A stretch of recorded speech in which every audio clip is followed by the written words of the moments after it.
By the time you reach 30, your brain's prefrontal cortex has finished maturing, and your behavioral patterns have begun to harden into permanent habits. These 10 years represent the window where your adult trajectory is largely determined, yet most people spend them following a perfectly designed script for failure. You don't need to make catastrophic mistakes to ruin this period of your life. All it really takes is a passive surrender to whatever happens to be the easiest option in front of you. We fall into a modern behavioral vacuum. We act like rabid dogs, constantly chasing the next thing and the next thing, filling our schedules with endless activity, but never actually pausing to ask why we are doing any of it. This lack of reflection makes us perfect targets for the attention economy. When you mindlessly consume content and let yourself get angry, you are serving a highly optimized system. Your outrage is a product, and corporate entities are converting your emotional reactions into their revenue. The endless consumption, total physical comfort, and blind conformity. These are society's default settings, but they operate as invisible traps.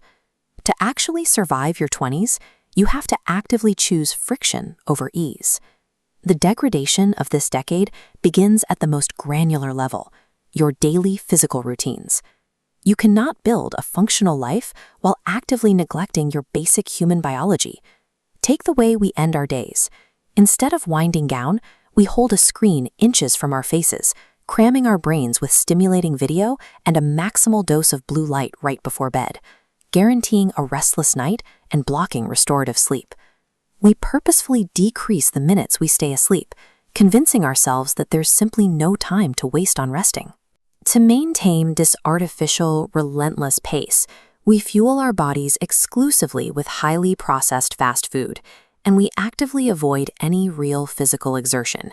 Working out causes discomfort and gets you genuinely sweaty, which violates the modern default of total physical comfort. The psychological result of these poor inputs is a state of perpetual reactivity. You become wired to constantly search for the next hit of external stimulation, perfectly insulating yourself from ever having to process why you feel the way you do.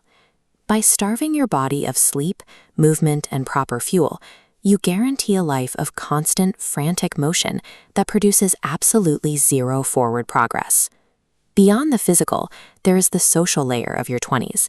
This is where the intense fear of looking foolish to your peers paralyzes independent thought.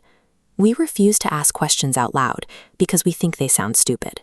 But the reality is, almost everyone else in the room is secretly harboring the exact same confusion. We stay silent to avoid being seen as the fool, and in doing so, we learn nothing. This desperate need to fit in drives us to blind agreement.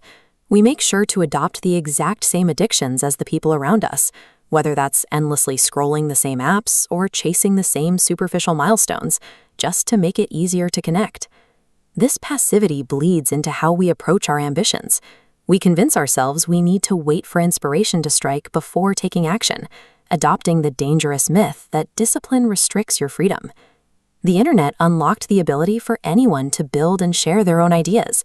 Yet an entire generation of potential creators has been culturally inverted into passive consumers, terrified to log off because they might miss out on what everyone else is doing. Sacrificing your agency for social comfort and constant consumption turns you into a passenger in your own life, moving only when and where the crowd dictates. To break out of this cycle, you have to actively reject the fatalistic belief that we are all just stardust floating through the universe, and that your life will somehow magically fall into place on its own. You have to spend time thinking about things yourself. That means continuously updating your worldview, seeking out friction, and actually reading books rather than dismissing them as relics for older generations. These 10 years are the single window of time where the permanent architecture of your adult life is established. Every habit you form now is the material you are pouring into that structure. For clarity to take hold, you must stop overcomplicating your days with endless digital noise and the exhausting need to impress other people. The reality of opting out of the default is incredibly unglamorous. Before you can build a meaningful, towering life, you first have to put in the hard, sweaty, disciplined work of fixing the holes in your own ground. A successful decade depends on the daily discipline to build a solid foundation, ensuring you avoid a lifetime trapped on the default path.